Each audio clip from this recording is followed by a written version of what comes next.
नमस्कार, भोजपुरी न्यूज़ में आप सभी लोगों के स्वागत बा। अभी हमने क्या आगे बनी जा छपरा जिला में, जहाँ की बिहार में अभी चुनाव के माहौल बा। खास करके अगर हमने की बात कर जाओ तो छपरा से 4 गो कैंडिडेट बाड़े जो उनकी मुख्यतः अपन वर्चस्व के लड़ाई लड़ रहा बड़े। इनमें देखे वाली बात ही बा कि केकर ए चुनाव में बोलबाला रहे वाला बा। आई हमने के संगे कुछ पब्लिक एजा से बाड़े, छपरा के ही रहे वाला निवासी जैसे आम पब्लिक बड़े लोगों से बातचीत कर जाओ कि का एजा के चुनाव के हालात चल रहा है। चाचा नमस्कार, नाम का नाम पड़िया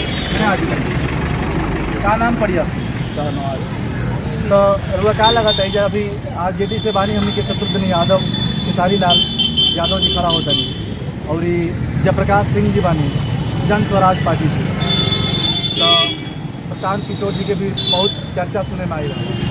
क्या लगा था छोटी कुमारी बाड़ी एनडीए से गठबंधन लड़ाई तो यहाँ पर दो ही पार्टी के बीच में है जी। एनडीए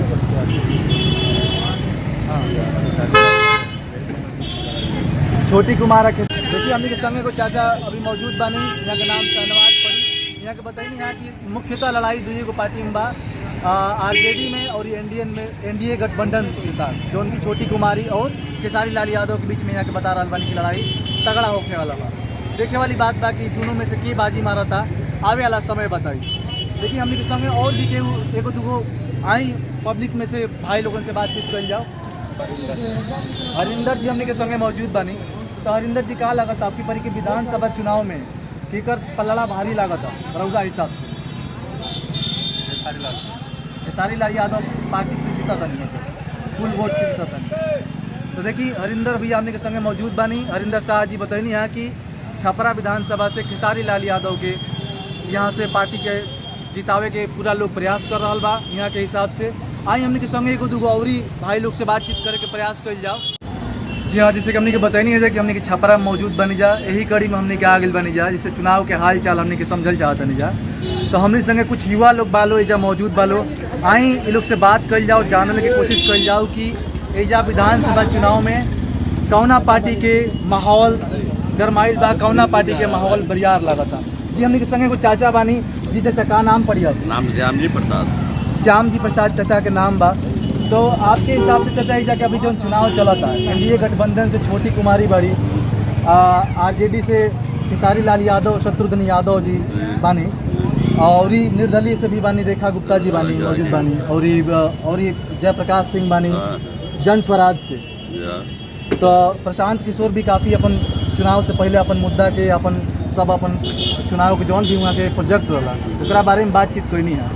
तो सब कुछ देखते हुए न्यूज़ तो हुआ देखते हो कम से कम, तो सब कुछ देखते हुए कहा लगा था कि अबकी परी विधानसभा चुनाव में छपरा से के निकले वाला बा? सीधा खेसारी लाल यादव। जैसे कि चचा बतैनी हाँ, सीधा खेसारी लाल यादव छपरा विधानसभा से विजयी होके जा रहा बानी। एक पीछे चचा कोनो कारण? बहुत सा कारण, नया है, नौजवान है जी, पैसा वगैरह जो आज की राजनीति में होता है उसकी जरूरत नहीं है। वो आदमी तो अपने बहुत कमाता है। बिल्कुल बिल्कुल। तो कमीशन नहीं ना खाएगा जी, नहीं खाएगा। जैसे कि चाचा बताइए यहाँ कि वो आदमी बिल्कुल पहुँचे हुए हैं, सब कुछ उनके पास पहले से मौजूद है, तो वो विकास कार्य के लिए सोच सकते हैं, नौजवान हैं। आइए यहाँ पर कुछ नौजवान साथी भी हैं। जी, शहर की जो स्थिति है, छपरा के एमपी बीजेपी के, जी, एमएलए 10 साल से बीजेपी के, सरकार 20 साल से बीजेपी की, छपरा के मेयर बीजेपी के, छपरा नगर निगम मेयर बीजेपी की।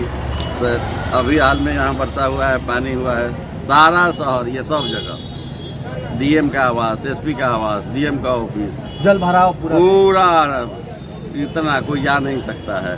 गंदगी का अंबार लगा हुआ है। ये लोग तो कुछ किया नहीं। नए लोगों को अवसर देना चाहिए, मुस्तैदी से काम करेंगे। शहर की सफाई का व्यवस्था, पानी निकासी का व्यवस्था, लोगों के रोजी रोजगार जैसा कि सारी चीज़ हो रहे हैं, हम लोग ने सुने हैं जी, कि हम अपने फंड से, नहीं सरकार फंड देगी, अपने फंड से हम लोगों को करेंगे चिकित्सा, किसी की चिकित्सा की जरूरत होगी, शिक्षा की जरूरत होगी, सरकारी फंड के बारे में अपने फंड से हम मदद करेंगे। सीधा खेसारी लाल यादव का कोई लड़ाई नहीं है। जैसे कि चाचा बतैनी है, सीधा खेसारी लाल यादव छपरा विधानसभा से निकले वाला बानी। एक पीछे कारण बतैनी है कि भारतीय जनता पार्टी के 10 साल से सरकार ये जाके सांसद भी और विधायक भी जब भारतीय जनता पार्टी के रहता लो, लेकिन फिर भी जाके देख सकेनी कि यहाँ बरसात भई रहा कुछ दिन पहले हर जगह अभी तक रुआ पानी देखे के मिला था गली गली में। तो एक पीछे कारण यहाँ के बताइनी है। आए कुछ लोगों से और बात कर जी। श्याम प्रसाद चाचा यहाँ के बताइनी है, श्याम जी प्रसाद जी बताइनी है। आगे जी आपके नाम का पड़ी? अभिषेक कुमार सिंह हमने के संगे मौजूद बनी। जी अभिषेक जी, का रउआ का लगा था कि जगह विधानसभा के चुनाव के देखते हुए माहौल कैंडिडेट 4 गो रुआ मुख्यतः लौकत रहे सामने, तो रउरा हिसाब से की निकले वाला? छोटी कुमारी भारतीय जनता पार्टी भारतीय जनता पार्टी की छोटी कुमारी यहाँ से निकले वाला बने। क्षमा करिए, आप नाम का बताइए? अभिषेक सिंह के हिसाब से छोटी कुमारी यहाँ से बम्पर वोट से निकले वाला बाड़ी, कोनो लड़ाई नहीं है यहाँ के हिसाब से। वो जीत कर रही है छपरा में, मुंबई में ना चल रही यहाँ के लोकल वाली जीत के छपरा में रही है, मुंबई में ना लियो। अगर मुंबई से कोनो नाता नहीं, छपरा से नाता बा। और बाकी लोग के जो भी बातें यहाँ से जीती मुंबई चल जाएगी, तो यहाँ से लोग क्या होता है पैसा नहीं कि लोग जाके मुंबई जाकर खोजत रहे। लेकिन खेसारी लाल यादव की तो पत्नी कहत रही एक तरफ की वो एजे के रहे वाला है और कहीं ना कहीं चुनाव के बाद एजे रहे के विकास पत्नी कहत रही तो पहले अपन बेटा की बेटी के यहाँ के छपरा में एडमिशन करा दस, मुंबई में मत पढ़ाओ, उनका लोग सपोर्ट करी। जी देखिए, हमने के संगे एगो युवा मौजूद बानी अभिषेक सिंह पड़ी। यहाँ के बताइनी है कि खेसारी लाल यादव कहत नहीं कि एजे रुक के विकास करे के, तो एक पीछे एक पहले उनका सोचे के पड़ी कि पहले अपना लड़का लड़किन के पढ़ाई जे भी मने निवासी बा ओकरा संगे रह के तब विकास कार्य के बारे में अगर सोची तो ज़्यादा बेहतर होई। देखिए यहाँ के कहल ये बा आगे हमने के और ही लोगों से बातचीत करे का प्रयास कर जाए। आपके नाम क्या पड़ी? प्रिंस कुमार सिंह बताइए। हमको लालच होती है उस नौजवानों को जो विकास की बात न करते हुए किसी पार्टी विशेष बात करते हैं। जी मैं आपको याद दिलाना चाहता हूँ, एक सारण प्रमंडल में जयप्रकाश विश्वविद्यालय, जी हाँ, उस विश्वविद्यालय का 5 साल से सेशन लेट चल रहा है, इस पर कोई चर्चा नहीं कर रहा। और यहाँ आप भी जानते हैं कि 2012 से सेशन लेट चल रहा है। शिक्षा की स्तर वो बोल रहे हैं कि खेसारी अपने बच्चे को छपरा में ला के एडमिशन करा दे, तो हम तो कहते हैं कि छोटी कुमारी के बच्चे छपरा में पढ़ते ही नहीं है। जिस पर वो तो पढ़ते ही नहीं है। और अच्छे शिक्षा के लिए हो सकता है कि हर व्यक्ति की लालसा होती है कि हम गरीबी में भी पले। और दूसरी चीज़ देखिए, जो भी सरकारी शिक्षा है उसको एक साजिश के तहत इतनी महंगा होते जा रहा है कि आप प्राइवेट की तरफ भागिएगा। मैं आपको बता रहा हूँ कि हम भी छात्र नेता रहे हैं। हमको याद है कि जयप्रकाश विश्वविद्यालय में जब 2014 और 15 में नामांकन की सीट की कटौती हुई थी तो मैंने आमरण अनशन किया और मेरे मुंह से ब्लड भी आया। छोटे भी छपरा की नहीं है, परसा की हैं। जयप्रकाश विश्वविद्यालय का कुलपति इतने तनाशाह थे, वो RSS भाजपा के से प्रताड़ित लोग थे, उन्होंने सुना नहीं। और मैं आपको बता रहा हूँ कि गवर्नर को छूटना पड़ा और अपर सचिव आकर के हमारी मीडियो पर आज भी पूरे सारण प्रमंडल में 25 से 30% की 25% का नोटिफिकेशन हुआ, फिर 5% और बढ़ा। आज भी वो नामांकन हर कॉलेजों में होता है। तो हम लोग जो करते हैं ना, वो ज़मीन से लड़ाई लड़ते हैं और उसका परिणाम लोगों तक पहुँचाते हैं। इसलिए ये गरीब जो है, बिहार गरीब राज्य है और हम यही चाहेंगे कि हर गरीब को मौका मिलना चाहिए। तो यहाँ से प्रिंस कुमार जी, आपका कहना यही है कि खेसारी लाल यादव जी यहाँ से एक चीज़ आपको एक मौका मिलना चाहिए। नहीं, मैं आप किसको मैं उस चीज़ से भी आपको रूबरू करा रहा हूँ जी। जो घर में जो अपने घर का, अपने माता पिता का नाम रोशन करता है, जो गांव का नाम रोशन करता है, जो प्रखंड का नाम रोशन करता है, जो जिले का नाम रोशन करता है, उसको भी लोकतांत्रिक अधिकार मिलना चाहिए। और मेरा कहना ये है कि लोग बाहरी बनाम भीतरी कर रहे हैं, तो छोटी कुमारी भी यहाँ की छपरा की नहीं है, परसा की है जी, ठीक है, प्रॉपर छपरा की निवासी, प्रॉपर छपरा की निवासी नहीं है। दूसरी चीज़ मैं आपको बता रहा हूँ, खेसारी जी ने जो सारण जिला का पूरे देश ही नहीं देशों में जो परचम लहराने का काम किया, इसलिए मैं आग्रह करता हूँ तमाम लोगों से ऐसे युवा को मौका दिया। बाहरी और भीतरी की बात कर रहे हैं, उनको इस शब्द पे लगाम लगा लेनी चाहिए।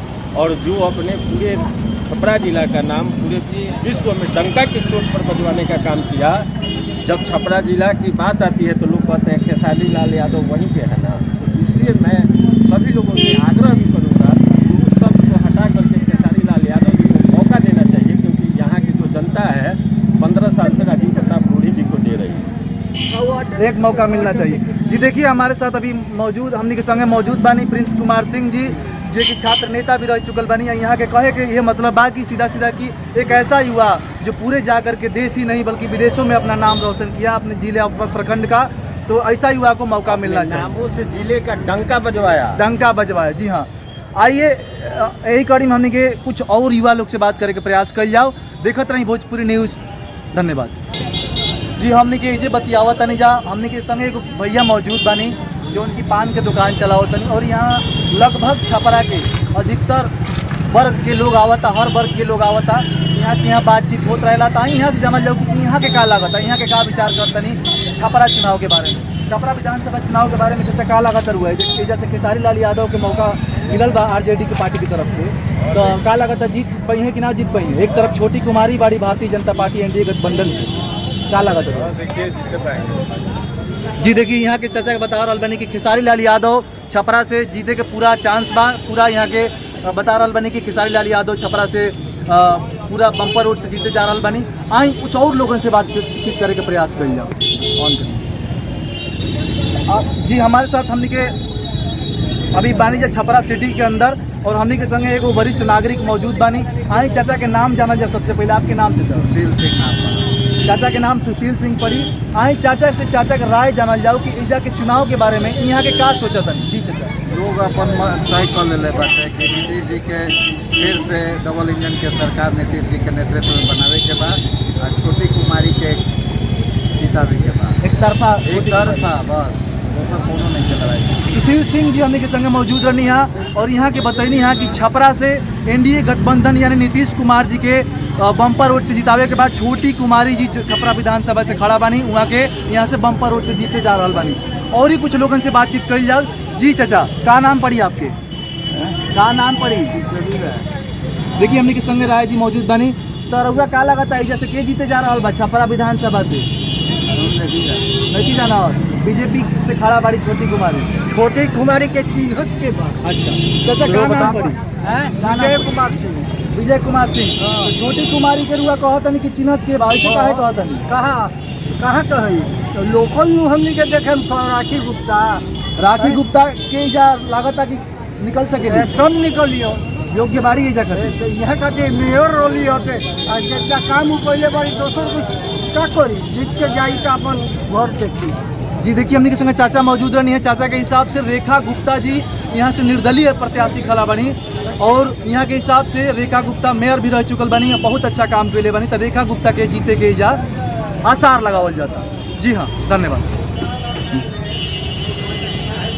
जी हाँ, हमने कभी मौजूद बनी जो छपरा के हथुआ मार्केट में, और यहाँ एगो मोहन जी टी स्टॉल जो कि बहुत ही फेमस दुकान बा। तो मोहन जी टी स्टॉल के हमने के दुकान में मौजूद बनी जा। यहाँ के हमने के संगे अभी मौजूद बनी। तो यहाँ से सबसे पहले यहाँ से जानल जाओ कि छपरा विधानसभा चुनाव में केकर पूर्ण बहुमत से निकले के माने केकर जीत हासिल होके के चांस बा। जी मोहन भैया बताएं, आप इधर चारों कैंडिडेट के नाम जाना तनी। जयप्रकाश सिंह जन स्वराज से, छोटी कुमारी एनडीए से, और रेखा गुप्ता निर्दलीय बाड़ी, खेसारी लाल यादव जी आरजेडी से बाड़ी। तो रौरा हिसाब से रौरा मुताबिक केकर लागत है, केकर हवा बनल बा, केकर माहौल सेट बा? तो मतलब पहले ही से राखी जी टिकट ना मिला, टिकट पर के संसद में हो गए, लेकिन टिकट हकदार मिला जोना के वजह से दीदी जी की वजह से इनका टिकट कर दिया। कुछ लोग कहा था कि नया रही छोटी कुमारी जी से। हाँ, केदार सिंह को गाना वाला वो तो 12 घंटा में सदस्यता ले लाना, 12 घंटा में रोल नहीं। तो अभी मोहन भैया के हिसाब से रेखा गुप्ता जो उनकी राखी गुप्ता, क्षमा करी लोग, राखी गुप्ता जो उनकी निर्दलीय जैसे कैंडिडेट खड़ा होता रही, राखी गुप्ता के जीते के सार लगावल जाता। और कुछ लोग मौजूद बा हमने के संगे, कुछ युवा वर्ग हमने के संगे मौजूद बा। जाने का प्रयास कर जाओ कि यहाँ सबने के मुताबिक एजा के चुनाव के माहौल का बा। जी भैया, आपके नाम का पड़ी? धन्यवाद भैया। तो सबसे पहले आप लोग अपना नाम बताएं। मेरा नाम हुआ डॉक्टर हरिशंकर सिंह। जी डॉक्टर साहब, तो क्या लगत है छपरा विधानसभा में? छपरा विधानसभा के चुनाव के समीकरण जो बा, पहले तो मोहन भाई बतौनी है, वो बात सही बा जी, लेकिन समीकरण आज का परिवेश में बदल गई। आज दू धारा में लड़ाई है। एगो एनडीए एगो महागठबंधन, लेकिन यहाँ से छपरा विधानसभा से एनडीए के जीत सुनिश्चित बा, एमे कोनो दुमत नहीं है। एनडीए के वोट बा, एनडीए यहाँ से जीती, 100% जीती, कोनो में दुमत। तो देखिए डॉक्टर साहब के हिसाब से एजा एनडीए के जीते के पूरा उम्मीद बा। छोटी कुमारी कैंडिडेट बाड़ी, छोटी कुमारी अच्छा काम कैले बाड़ी पीछे भी, तो उनकरा के भी लोग जितावे के पूरा प्रयास कर रहा बा। आई हमने के संगे गौरी चचा मौजूद बानी। जी भैया आप बताएं। छोटी कुमारी छपरा से एनडीए गठबंधन, छोटी कुमारी जीते के लगातार के चांस बा पूरा एनडीए गठबंधन से। एकरा पीछे कोनो कारण? मोदी जी के विकास, नीतीश कुमार के विकास। जी, छोटी कुमारी यहाँ पर्टिकुलरली काम के लिए बड़ी मेन चीज भाई एनडीए, एनडीए गठबंधन से मोदी जी के नाम पर नीतीश कुमार, खेसारी लाल यादव युवा बारे, तो उनका बारे में यहाँ महागठबंधन, यहाँ खेसारी लाल यादव के यहाँ कोनो महत्व नहीं थे। जी, खेसारी लाल यादव यहाँ कोनो पॉलिटिकल आदमी नहीं था। खेसारी लाल यादव पॉलिटिकल आदमी नहीं था। वो एक बात उनका अभिनेता के रूप में उनका लोग जाना, अभिनेता के रूप में उतारल गई जी। पॉलिटिकल उनका वही ज्ञान नहीं है। पब्लिक बा समर्थन करता अलग के बात बा, लेकिन यहाँ नीतीश कुमार के विकास, मोदी जी के विकास, एनडीए के विकास बहुत बढ़िया बा। इससे सारा लोग छोटी कुमारी के तरफ माने एकजुट होके 6 तारीख के मतदान करी, 14 तारीख के जो परिणाम आई छोटी कुमारी आ एनडीए के सरकार ही बनी। बहुत बहुत धन्यवाद डॉक्टर साहब। देखिए हमने के संगे जे भी युवा वर्ग लोग बा, सब लोग दूगो पक्ष के बारे में ज़्यादा बातचीत कर था। केहू कहा था खेसारी लाल यादव जीती हैं, केहू कहा था छोटी कुमारी जीती हैं एनडीए से, केहू कहा था कि राखी गुप्ता जीती हैं। तो आवे वाला 6 तारीख के बता दी, समय बताई कि के जीते वाला बा। हालांकि अभी कुछ अपना से कहल ना जा सकेला, सब केहू के अपन अपन राय बा। एकरा में कोनो विरोध कैले के कोनो जरूरत नहीं है। देखत रही भोजपुरी न्यूज़। धन्यवाद।